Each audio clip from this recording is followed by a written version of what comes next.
And then you end up opening a shop and you end up doing Anthony Joshua's hair as well.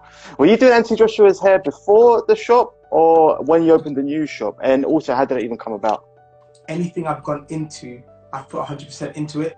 If you haven't ever seen Slider Cuts' stories, daily stories, my ad, many daily stories, check them out. I'm not just saying it. It's probably one of my favorite stories that I watch on Instagram. And I remember people around me saying, what are you going to do? And I was like, you know what? I'm not sure exactly, but I just know I'm going to make it happen. People think, oh, no, I'll just switch on when I go to work. You can do, but it's not the same. You're at a different level. The way you do one thing is the way you do everything. People are like, I could do that, that's easy. And it's like, okay, well, if you actually see what I'm doing and you say it's easy, then cool. It was unbelievably hard, the little things that you have to go through that you never thought of or that happen, and you feel like everything is just crumbling. But the thing which I've done was just always willing to learn and always willing to be wrong. What was you going through mentally? Oh, pressure. Because the way I opened up the shop was unconventional. I'm just saying there's just so much other things that might be out there that you miss out on when you focus solely on money. The goal should be focusing on your actual goal. You were all in. You actually went all in. You didn't have a choice. So I was watching you there. I mean, everyone else on that stage is fantastic too. But when I was watching you, I was thinking, this guy, he's real. He's raw and he's real. Like, he's not just humble. He's practicing what he's preaching. He is doing what he's giving out. Times I woke up and I was like, wow, I need to find £20,000 by the end of the day. Wow.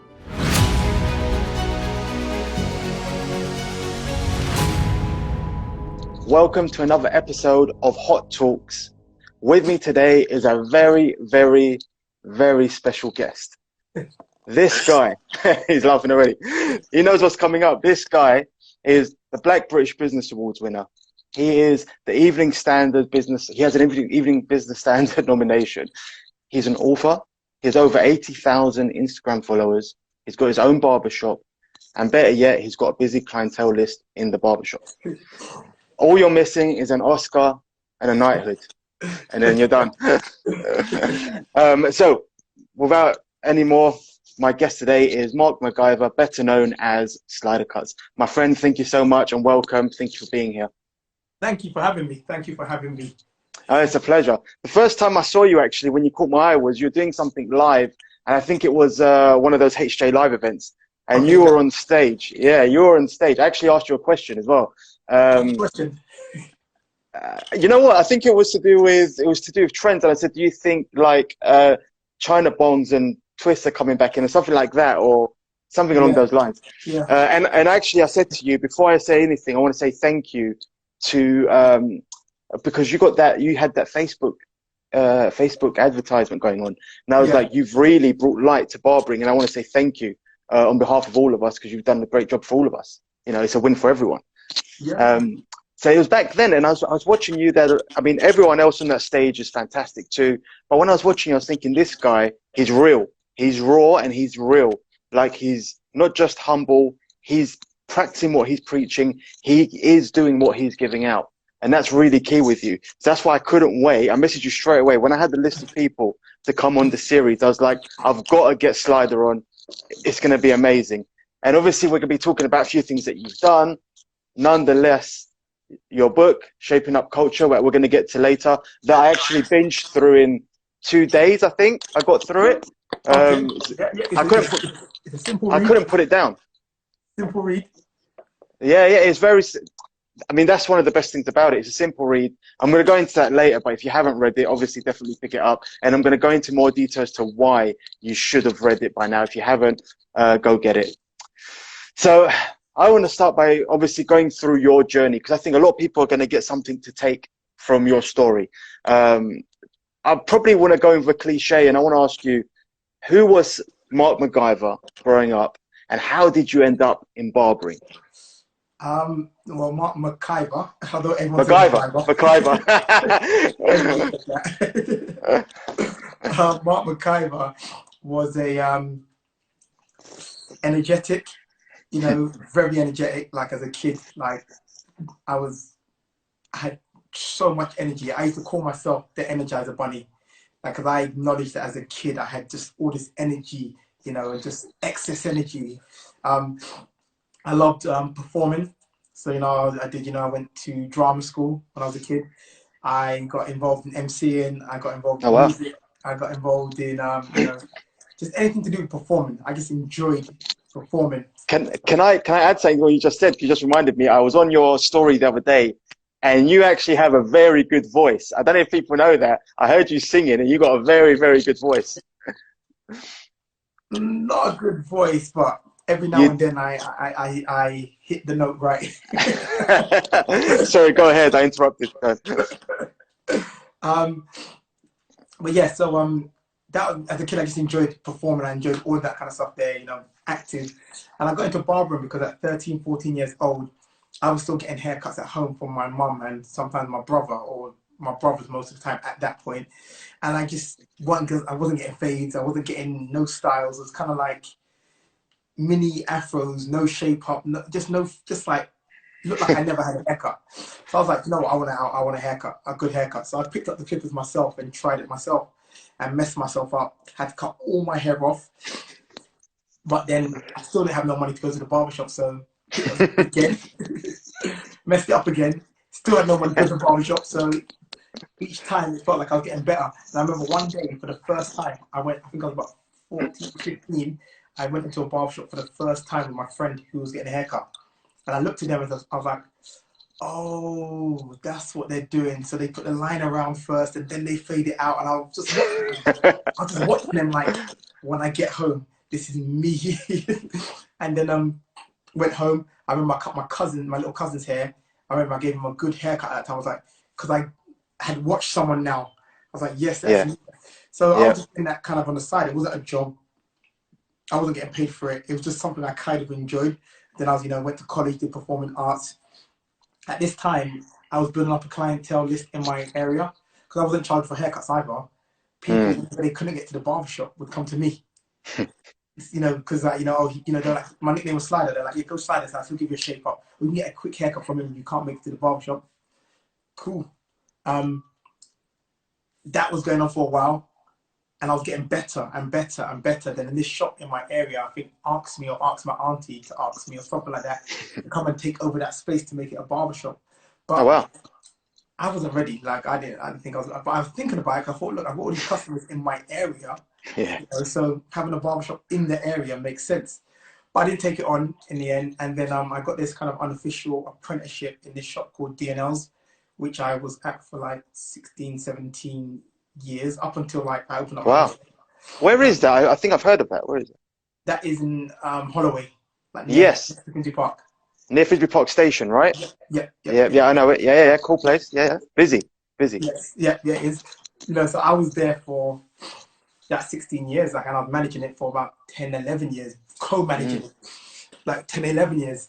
So how I got into the barbering was while I was doing performing arts. When I finished my course when I was 18, I was like, you know what? I don't want to go to university and study like this. It didn't make sense to me, and I thought I was already I was joining the theatre school outside of college. I was in voice classes.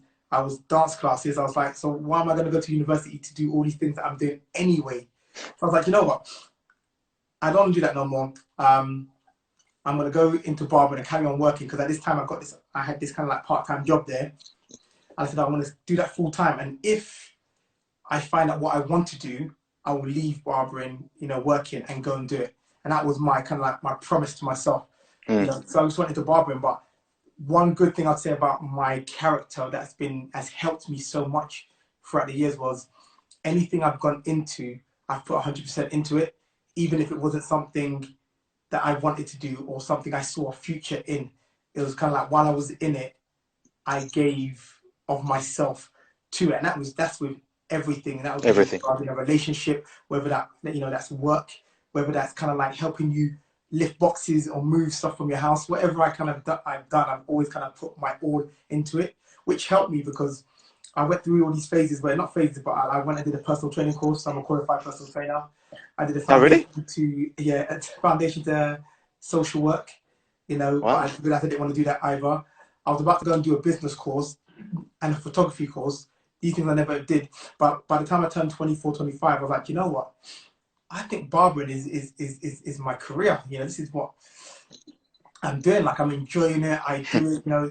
And what was good was, at that point, I didn't have to say to myself, okay, let's start taking barbering serious, because I was already taking it serious. You know, I already had, you know, clients. I already was getting better. I was already, you know, working properly. I was working, you know, full time and more, and all of these things. So when I decided, you know, this is actually the thing I'm doing, I had already, like, you know, I was already working properly throughout that whole time. So I didn't have to start then. That's amazing. And you know what? Something just clicked with me, right?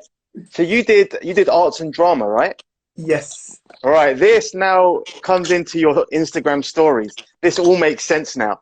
So if you haven't ever seen Slider Cuts' stories, daily stories, my ad, many, many daily stories, check them out. I'm not just saying it. It's probably one of my favorite stories that I watch on Instagram, just because I feel like I'm always getting something from it, and I love seeing you in the morning wake up. I bet you're not even a proper morning person, like it comes natural. I bet you force yourself to get up, you wake up, and you've got this great thing in the morning where you're running to the shop and you're like, let's go. And I'm like, shit, I'm feeling lazy today. I've barely gotten out of bed. Yeah, let's go, let's go, let's go. And I think it's excellent. I like it a lot. But I like even more so, right? What I like about what you said, you jumped into barbering when it's not because you didn't really have any other options. You did have other options and you chose to go into it. I think that's really, really cool. That's interesting. So you ended up at DNL? Yep, yeah. Wait, actually, how did Slider Cuts come about? Because you said you had it before you were a barber. I thought it was your barbering kind of. So my nickname was, from like 13, 14, at around the same time, was Slider. Just because at that time, one, everyone had nicknames. So you just kind of like, what's your nickname? And two, because I was MCing, my MC name. So it's kind of like, I just kind of just chose Slider because I thought it sounded good, and it rhymed, you know, had the ER at the end, so it rhymed with a lot of stuff, you know. So, Well, Slider. as you were saying, you put a lot of effort into everything you're doing, right? So you're doing different courses, you're going into different industries, and then finally you go into barbering. So you give it the same effort that you're giving everything. Yeah. So this is probably why you're going to go into your next step in a sec and tell us actually how you went on to getting your own barbershop. Because I'm going to take a snippet out of your book. I don't know if you said it like this, but I actually, believe it or not, I always say this. I've always said this to my team for the last few years. How you do one thing should be how you do everything. And it reflects how you do everything. So the way that you are when you're at home, how messy are you? Are you one of those people that takes care of yourself? It reflects in every other part of your life. And it doesn't. People think, oh, no, I'll just switch on when I go to work. You can do, but it's not the same. You're at a different level. The way you do one thing, the way you do everything. And you've got that in the book, and it really resonated. That's Reggie's quote. The way is it Reggie? Yeah, Reggie's quote. Yeah, the way you do something is the way you do everything.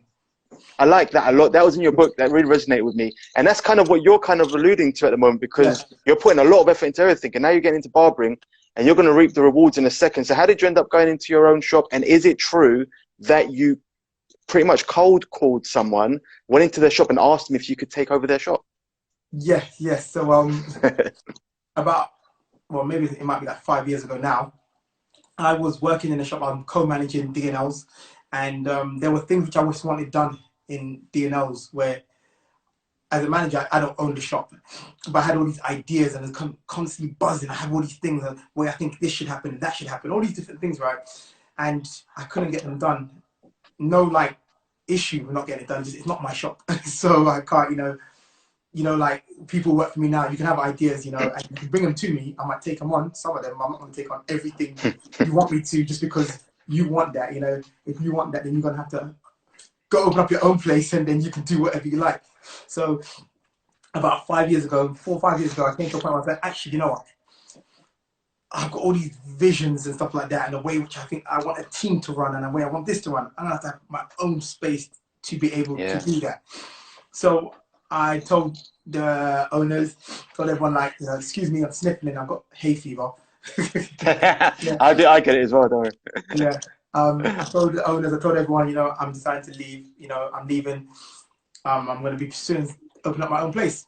So, you know, that happened 3 years after that. So I gave like a notice time of 3 years. The longest notice period I've ever heard of. Yeah, so, you know, but how I did it was I went around looking for shops. So what I did first was what would a location which I'd like to be in. So I looked around Yeah. Hackney because I live in Hackney, and I was like, Mm. I would like to be able to be somewhere somewhat close. I don't have to be next door for my work, but somewhat close. I had this idea of like keeping everything closer. You know, if my work is here, my house is here, my school, my children's school is here. You know, I got this kind of like close proximity, and it helps because I don't know if you watch my stories. Sometimes I have to leave work and go pick up my son from school, Yeah. or leave work and go come home and then take him to school and then go back to Sweating. work. So yeah, so it helps to be like 2 miles from where I live, Yeah. where I work. So I looked in locations and just went on Rightmove and Zoopla and all of the different sites looking for places, visited different places, but it was hard because there were loads of available spaces, but they just weren't in the right spaces. I had specifics of what I wanted. I had to have parking right outside. That's one of the things I wanted, like parking right outside, close to a train station. Quite a few bus routes which come to it. It couldn't be inside an estate area because if you end up being in an estate area, you end up having the people from the estate claim it as almost like theirs, and then people Yeah. from Yeah. outside are scared to come in. So I had all Yeah. these Yeah. Yeah. different specifics. I was like, yeah, it has to meet. So it was hard to find that when you're looking online. Like, okay, that's a great location, but there's no parking outside. Oh, that's good, but it's in the estate. Or Mm. So what I did was I finally found somewhere. It was perfect. I was like, yes, I found the perfect space. Agreed deals, everything like that, and then they just stopped picking up my calls basically. And what was funny about this was I had access to the shop. They had given me access to the shop. I go into the shop when they're not there. It was empty. They let me have access. Really? I had architect in there. I had designed the plans and everything like that. And then they just stopped picking up. Literally, then I found out later, because obviously I've seen it now, it's the post office. The post office came in and offered them a deal, and they took the deal with the post office. But they should have just told me instead of just. But they stopped even picking up the estate agent. So the Yeah. agent eventually just took them off because they're like, right, it's been like 2 months now and we haven't heard from them. So basically, we just have to take them off. So what I did was, because I found that location, I was like, I can't go back to any other locations. That's not that good once I found it. So I went out Mm. on the street and I started looking at a location which I actually liked. And if I liked a location, I just walked into the shop and said, just, would you be willing to, like, it might be random, but I know you think about maybe selling this place, selling the lease. That's Yeah. brilliant. And the place which I went to, which said yes, the place was next door to the original space I looked at. Oh So the wow. original space that turned into a post office, which is my next door neighbor, the post office. I went next door and spoke to him. Said, hey, this is random, but I'm looking for a space. I'm looking to open up a shop. This and that. Just wondering if you're willing to sell. And the person was like, actually, we have been thinking about it. So they let me buy the place off them and fix it up. That's incredible. And you're next door to the post office, the one that you wanted to get in the first place, right? You ever go in there and say, this should have been mine? I told them actually. I said to the owner of the post office, I said, "You robbed this place from me." You did mention actually in the book something about when you first opened your shop and about certain hardships and how difficult it is, and it kind of interacts with there's no real overnight success. I mean, I don't see it either. It's a fad, and I feel like it's the same thing when I opened my shop, right? I felt like you said something very similar, which is it was unbelievably hard, the little things that you have to go through that you never thought of or that happen, and you feel like everything is just crumbling. And Yeah. I think I definitely went through that when I opened my shop. It was awful. There was a period when I was standing in the rain. I was like, what am I doing here? Should I just drop it now? Obviously now we're open, but I mean, it was hard. So Yes, it's did a you hardship. it is. And so what kind of stuff was you like feeling when you opened the shop? How did you get over it? What was you going through mentally? Oh, pressure, because the way I opened up the shop was unconventional. Like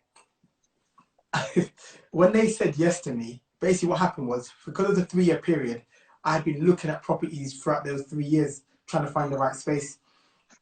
During that time, I bought the place I'm living in now. I bought this place, but I never had the money fully to buy this place because they ended up charging me more because of all these different things of like, your affordability doesn't match up, so you need to put down a bigger deposit if you're going to buy it and stuff like that. So I was like, okay, cool. I like the location. I want to live here. So I'll take it.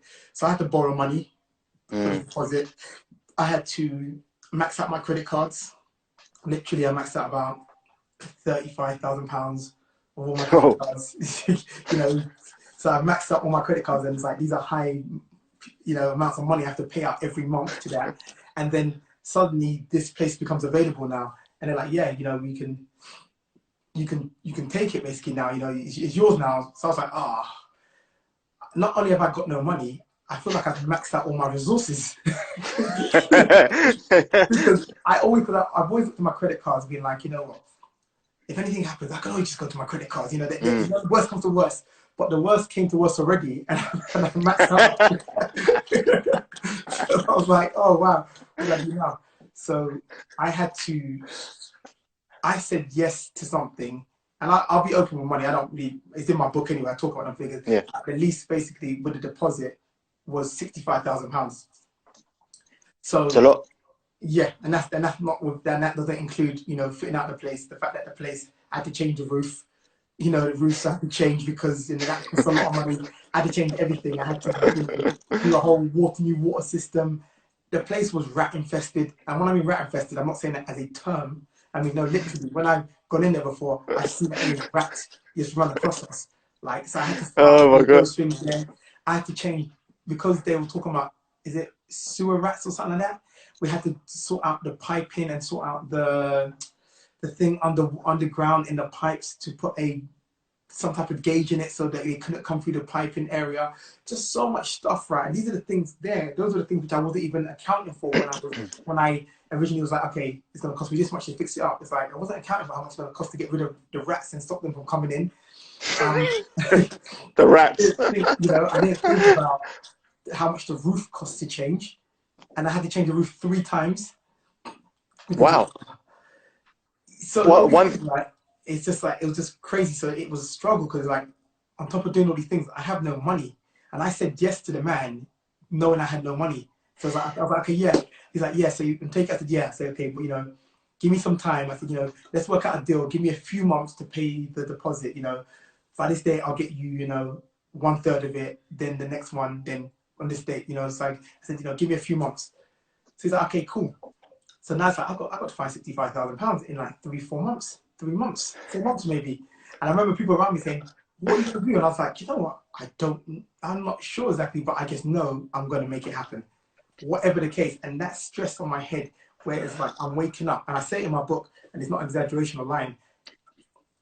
Countless times I woke up and I was like, wow, I need to find £20,000 by the end of the day. Wow. So the things I've done, it's not like I've done anything illegal. I've done things like payday loans. Like, I remember, like, I need to find money, and some of these loans were giving me loans like under 24 hours. So it was kind of like, okay, I need to find like £10,000. What am I going to do? What am I going to do? I'm going online, you know, quick loans. You know, those are the things I was typing in. Quick Oh loans, no. this and that, blah, blah, blah. And it's like, I even got bumped in one loan. Like, it still burns me up to today. Like, to the point where the person who sold me the loan, I found him on Instagram the other day. And I was just looking at his profile thinking, it's a company, but I thought, you sold the thing to me. They bumped me. I took a £10,000 loan, and how they did it is they put a charge against my property. But long and Wow. short of it, what they done was, sneakily, they put a charge against all my properties. And one of the properties I didn't own is my brother's property. They put a charge on a few of my properties. Oh wow. So it A meant few of that, your properties. so I had, at the time, I had 3 properties. I had the one I was living in, and I had 2 Yeah. buy-to-lets. Yeah. And they put the charge on all 3 of my properties. But I was looking Wow. to take out finance against my other property. So I was like, okay, cool. I take £10,000 against that property. Then I go see someone else who's going to give me 20, 30, £40,000 against this property. Then 20, 30, £40,000 against that property. So cool. But then when I went to get the next loan, they were like, oh, we can't, you know, you've really got a charge there. I was like, wait, what? They said, yeah, you got a charge. I said, no, it shouldn't be there. Checked it. They put them on all the properties. So Wow. yeah, so I That's called them. bad. I was like, why? I said, it's a £10,000 loan. I said, I've got more than enough equity in the original property. Why would you put it against my other properties? That doesn't make any sense. But I didn't read the contract. Yeah. But you know when they got paid this much, it's like that much. Yeah. You know, but I should have given it to my solicitor because he would have told me, she would have told me. So, you know, let's say I'm a week into this loan now, literally. So I've taken the £10,000 out. I've already paid it to the builders. I'm a week into the loan and I'm like, okay, you know what? I need to clear this loan then. Let me just clear this loan somehow. And so that I can release all this capital I can get. So 3 weeks later, I found the £10,000. I can't remember where. And long and short, I bought it off someone to clear it because I knew that you know, this other property was going to give me access to like maybe let's say £30,000, £40,000. So it didn't make sense having that one there. So I bought the money. All I'm keeping doing is borrowing money and moving things around. I bought the money, cleared it. As I went to clear it, they said to me, okay, you know, well, long and short of it, I have to pay £20,000 back. I'm like, wait, what? It's been 1 month. I'm clearing the whole thing. They're like, yeah, but you know, it's like £1,000 each to release all of the charges and the properties because also they don't do early repayment. This company, and I gave it to my solicitor, and they said, oh, it's in the contract. They don't. So the interest you were going to pay over the next year and a half, you still have to pay it. So you still have to pay the £4,000 or £5,000 interest. You have to pay the 1,000 and something pounds as well to release each one off. So then end up being like £20,000. So in 1 month, I paid an extra £10,000 out. That hurts. And I feel it just listening to it. I was like, but I have to. I have no choice. Or else I can't unlock any other money, so I have to. So I was like, that annoyed me.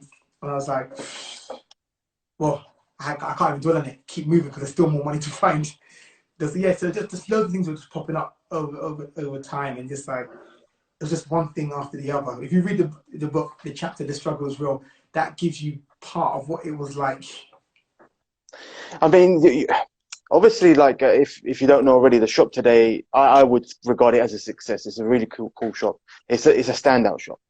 Don't you think one of the reasons probably why it's pretty successful as it is because you were all in. You actually went all in. You didn't have a choice. Yeah, you had to. It had to work, right? Yeah. It just had to.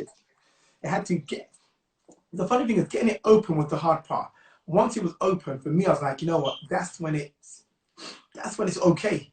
Like, I don't care. Once it's open, it's fine. You know, like people stress about running the business. For me, it was getting it open that was the stress for me. Although when I opened it, there was a bunch of other things which I didn't expect. You know, just didn't think about. You know, even when you run businesses or little businesses, you don't understand. It's totally different to when you're managing people.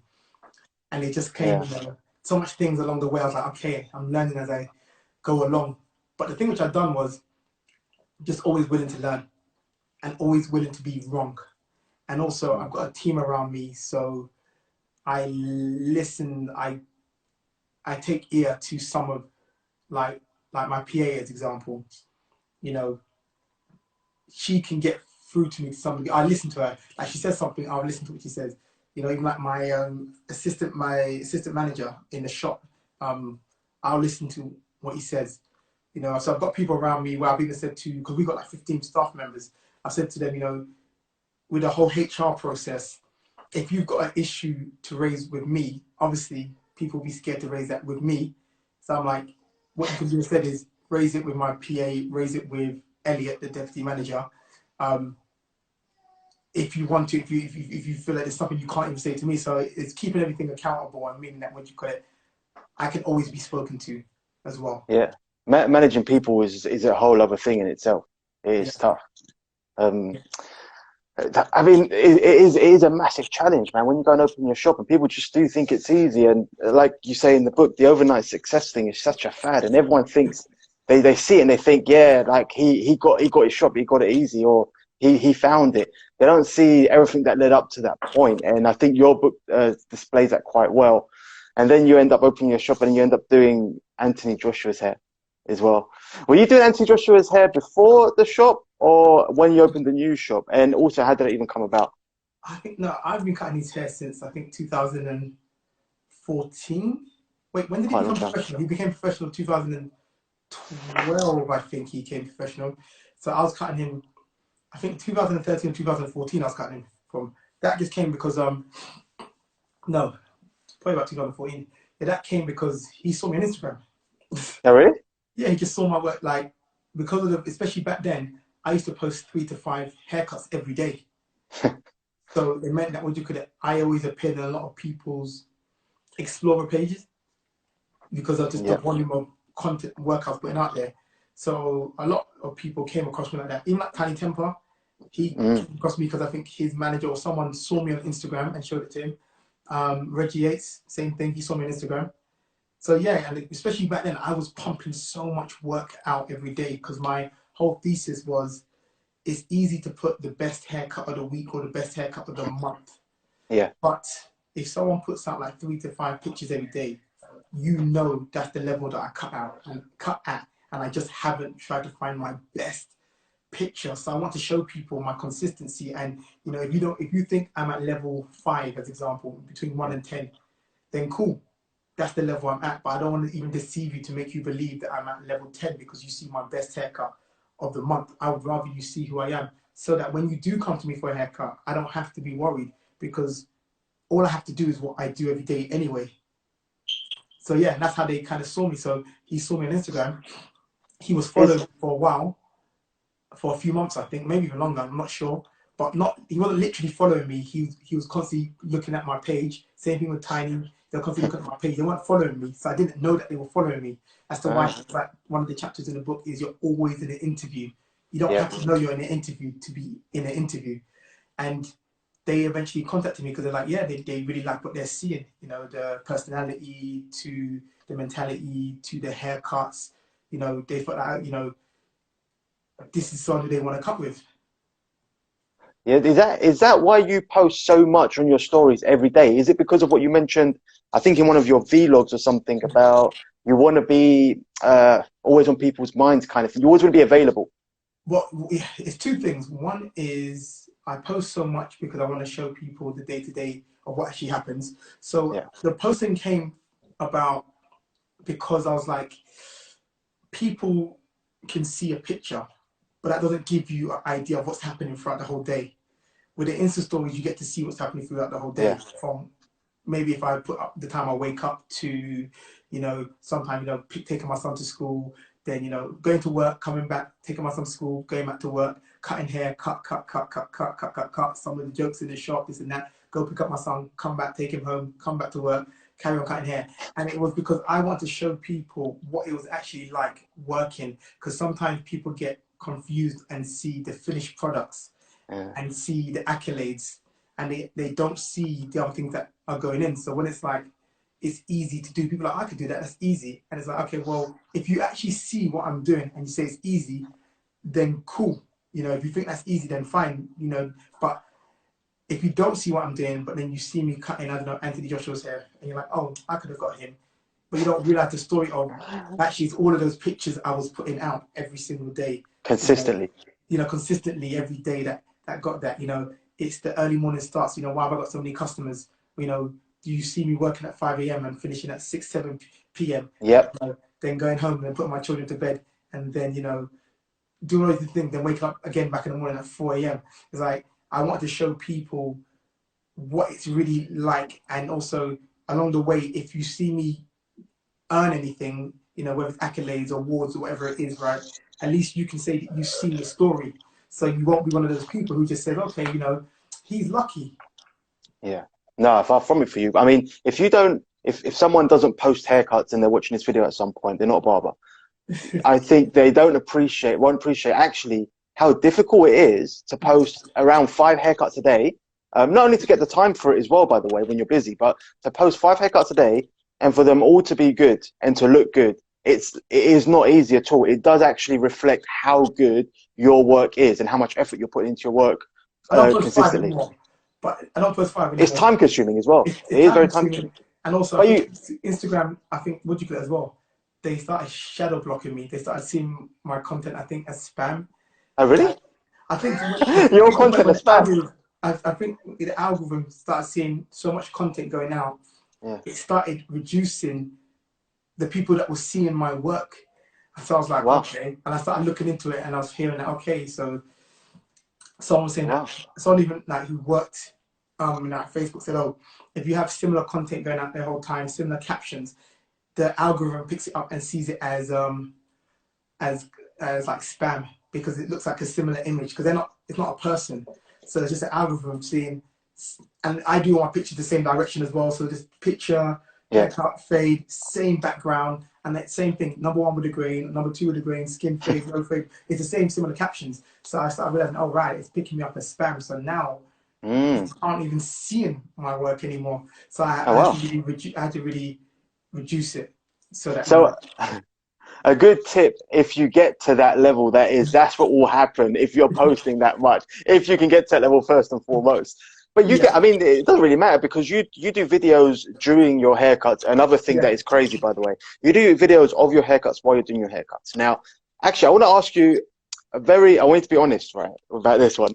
When you're doing that, you're videoing the haircut and you video a lot of the haircut. Do you think by doing that, you are kind of diluting some of the quality of the interaction, the experience that you're giving to the client in the chair, regardless of who it is when you're doing that? Do you ever wonder about that? Or it's not a problem? Oh, you do? Okay. It does because, but it depends how much of the haircut I record. Because I can record all of 1 minute of a haircut that lasted 30 minutes. Because, I put up 4 clips, of this haircut. But, sometimes I might take you through the whole haircut and there is no talking in that haircut then, because it's kind of like, I'm taking you through all of the steps. So yeah, it does do that. But then it depends at different times. Like if a customer comes in, as example, and I can see they're maybe in a place where they're not going to be talking today or anything like that, then it's like, okay, there's the opportunity. I'll just film this whole haircut because I can see you're not really on talking today, or you're a customer who doesn't talk. So it's like, okay, cool, just film the haircut. Or sometimes I film the haircut and I get the customers talking and they're saying stuff to the camera. So they're saying whatever they were going to say off camera anyway. That's good. Well, I thought it would be a challenging thing. I'm glad that you said that actually does run through your mind, because that's what I was thinking when you're doing it. It's good to be mindful. It shows that you're mindful, obviously, of your clients. You haven't just dropped that and thought, well, I'm going to be an Instagram guy. I don't care about my clients. Sometimes I don't. Sometimes people will say to me, "Oh, do not cut this person no more." And there's people I don't put on camera, and they haven't actually said to me that you can't film me, but I just got a vibe that they didn't want me to film them. So I just do it. So there's people who I've cut, and there'll be people you haven't seen on my page in like over a year and a half, 2 years. So you could think, oh, you don't cut him no more. And it's like, no, I still cut him. I just don't feel. You do enough people to film anyway. It doesn't matter. You might want me to film one for that, So. I do want to get into this beauty right here. So, like I said, I picked it up over the weekend. I wanted to obviously read it before we spoke, so I really wanted to get into what it was. I already knew a lot about what you were going to be talking about because I follow you quite a bit. I think you're a great guy to follow on Instagram, your YouTube video as well. If you haven't checked that out yet, check out his YouTube channel. The book, Shaping Up Culture. You mentioned it in the beginning as well. It's a really easy read. It's just black and white, like literally in terms of, you know what you're getting with it. This is the information. It's easy to absorb, 10 principles that you should read and follow. And it's basically knowledge, I guess, that you've acquired over so many years, and people can just read it all in one book over a course of a few days if they wanted. I mean, it is quite incredible. And one thing, I think sometimes when people are reading it and they think, oh, it's just another book, or it's just this principle again, I think that's not it at all. What I would say is, you actually say something in this that I think about a lot. And when you said it, it made me rethink about it at an even higher level. And it's something that last week, right? It follows on from my last interview, actually. Last week, I was interviewing a guy called Luke Pluckbros. He's the creative director for a big salon called Saks. Okay. We were talking, and he was saying that, I was asking him, how did he get so busy with so many clients? And he became an art director. And, he's like, I wasn't focusing on like trying to get busy and doing clients. I was focusing on doing good hair that led to the clients. I wasn't focusing on trying to get the money. The money came as a result of what I was doing. And you said this incredible part in the book. I think it was awesome. And it made me really think about my own thoughts, which is, and I want you to relate to us. And it was to do with, it's like a builder who wants a house and his goal is bricks and cement instead of a house. Like, I wanted you to talk a little bit about that because I thought it was amazing. Oh, that's in a chapter called Goals. Because I was saying people aren't setting their goals correctly. said so often if you ask people what are their goals in life, they give you kind of like the mediators between them and what they actually want to do. So it's like, you know, oh, what do you want out of life? I want to have loads of money. It's like, okay, great, but you know, to do what? You know, and then like, you know, to be financially free, you know, to do whatever I want. Okay, great. So what is the thing you want to do? You know, and a lot of people I asked that question to were stuck because they never actually one thought about what they wanted to do or what is the actual end goal. And I use the analogy of, like I said, it's like a builder who's building a house. Because even some people know what their goals are, but they focus on the wrong thing. And I said, that's where the analogy comes. So I said, it's like a builder who's building a house. You know, someone who's building a house, you can say, no, so what are your goals? You're like, oh, trying to get some bricks and cement. And it's like, that's exactly the same as when you say money is your goal, because it's the mediator between you and the actual goal. The goal is to finish the house and have this big house or whatever it is, right, with all these things in it. So the bricks and cement are just part of the process Come to with get it. in the house that you want. And it's the same thing with money. Money is just a mediator and part of the process to get to where you actually want to do what you want to do, whether that is, you know, eat out every day because you enjoy food. You know, there's the goal and there's the reason. You want to eat out every day because you enjoy food, or you want to travel the world more because you enjoy culture. But you wouldn't, if you really thought about it, that, you know, would you ever say, you know, bricks and cement are your goals? So why do people put money as their goal? Yeah, I thought it was incredible when I read it. I mean, that is always something that I've said. I've said, don't chase money and the money will come kind of thing. Just chase what you really want, you know, with the money or for the money and it will come. Always Also, you focus on miss out doing on good work. opportunities as well. A What's lot of that? people chase money and they miss out on opportunities to get to their actual goals. So you wouldn't even realize that you're trying to get a house, for example, and the house costs you, I don't know, £400,000, £200,000, whatever it is. So cool, you got your goal. I want to get the house. I need this much money to get that house. But if you focus on just money and you forget about the house now, you keep focusing on money. I need £200,000. I need £200,000. I need to make £200,000. You might miss so much opportunities around you, which might be like you didn't need the money for. Like, you know, and that could be a first time buyer scheme. That could be some type of trade. That could be, you know, someone, what you call it, is um, saying that they're giving away a house, but you have to fix up everything and it's going to cost you. I'm just saying there's just so much other things that might be out there that you miss out on when you focus solely on money. The goal should be focusing on your actual goal. And you know, money is one of the routes to get there, but don't close off all the other routes by just thinking about money. Absolutely, man. I mean, I also wanted to touch on, do you do any kind of rituals that we don't know about, that we don't see on your stories, like anything to do with whether, I don't know, we see your workout, so we know what that's all about. Do you do any kind of meditation, or is it all like faith based? Is how important was faith for you in really getting where you are today? And is there anything you can tell us about that?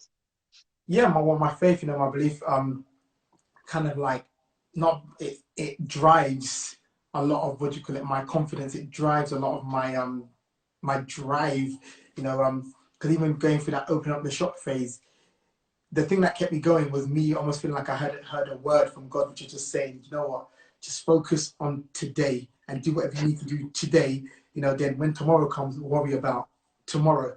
So my faith, yeah, 100%. Because even the way my business is built, to be honest, like people, I remember one time my brother-in-law's a psychotherapist and he's like a life coach. So not a life coach, he does this thing where he goes to businesses and he assesses the whole business and Mm. tells them where they need to improve it. And you know, even if you haven't got a structure to your business, he'll come and assess your business and tell you, look, the business is this, it's based on that, it's, you know, it just really deconstructs it for you, right? Awesome. And I did it with him one day. Like it takes a few hours of like talking about everything, and he just said to me, "Oh, so it just on a basic, your business is just based on biblical principles because that's what it is basically. You know, like working diligently. You know, when I even say things like, you know, work like God's your boss, because you Yeah, know I if you saw that. work like God's your boss, then you know whether you believe or not in God or not. But if you believe there's a God there, right, and you believe, you know, you're working for God instead of your actual boss, you would work harder because there's someone in front of you. If your physical boss was in front of you all the time, you'd work harder because you can't slack. You know, And the so principle is that if you believe in God or whatever you believe in, he can always or she can always see you. So you have to always be on point. yeah, if you take on that principle, you know your boss is there.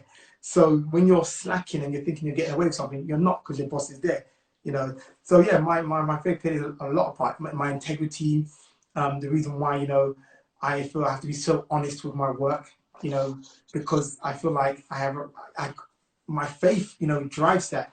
So yeah, so everything about the way it's built and everything like that is it's based all around my faith, and that drives me. And that also helps me when it's like stressful times to know that, what do you call it, that there's someone bigger than me, and it's not even bigger than me. There's someone, you know, who's in control of this. So whatever happens, you know, there's someone in control, and I'm not in control. Because if I see myself as fully in control of everything, then that could make me have a breakdown, because I know I'm not controlling everything. I can't control what happens in this person's house next door to me.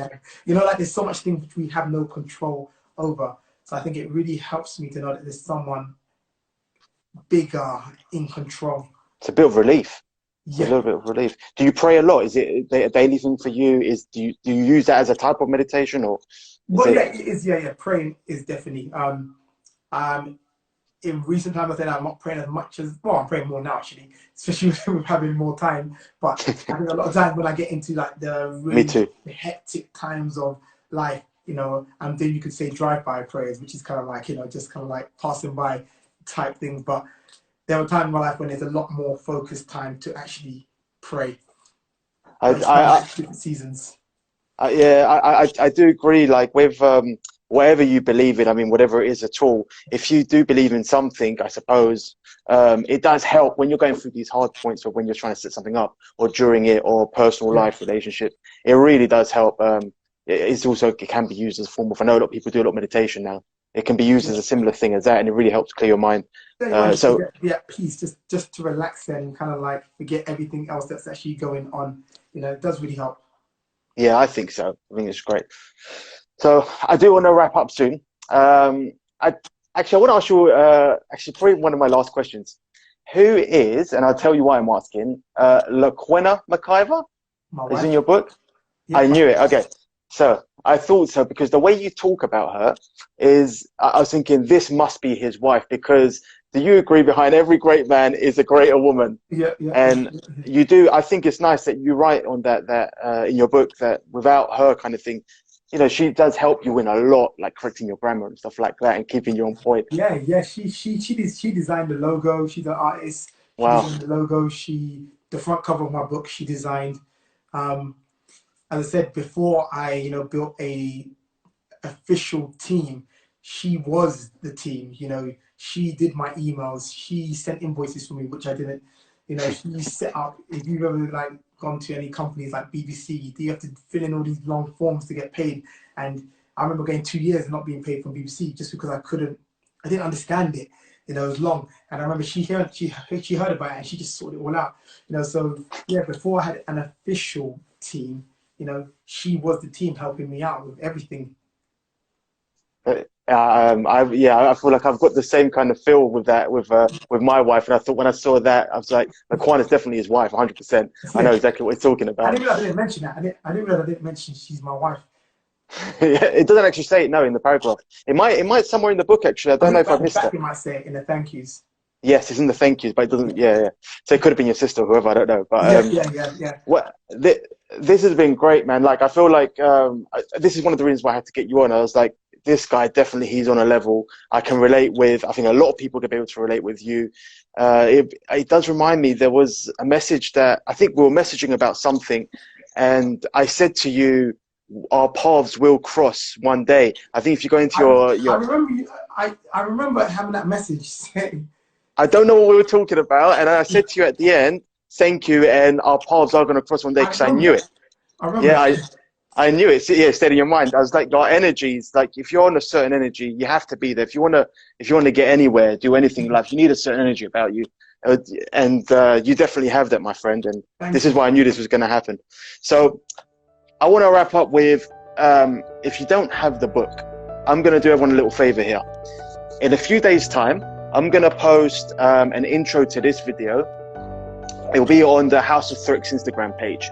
And it'll be like an intro to this interview, because this interview is going to go on YouTube later as well. So you can go back and go check out some of the story again. And we can repost it so more people can see it, obviously. When you see the intro posted on House of Thrix Instagram page, you need to do a few things. You need to follow the page, comment, and tag 2 people. That's what you need to do. So follow the page, comment, and tag 2 people. And I'm going to choose, what's the date today? It's the 15th of April. We'll give it 10 days. The 25th of April, I'm going to choose 3 people that have done that. And we're going to give them Shaping Up Culture. Because everyone should give us a read. I highly recommend it, especially if you're a barber, and if you're not a barber, even more so. These are really good principles. I cannot stress how important it is when you're reading stuff. It's people's knowledge, decades of knowledge in a little book, and you can pick that up for very little. So we're giving that away for 3 people. I'm going to do that. It's a great book. Thank you for writing it. We appreciate your knowledge. For those, don't forget to follow House of Thrix on YouTube as well. It's House of Thrix again. We're going to see you soon. Next week, we've got another great guest. This is going to be fantastic. And Slider, keep in touch, man. I hope we hear from you soon, and we wish you all the best with your shop. I'm sure you're going to be everywhere again. Thank you. See you at your knighthood, okay? Take care. God bless. Thank you. Bye-bye.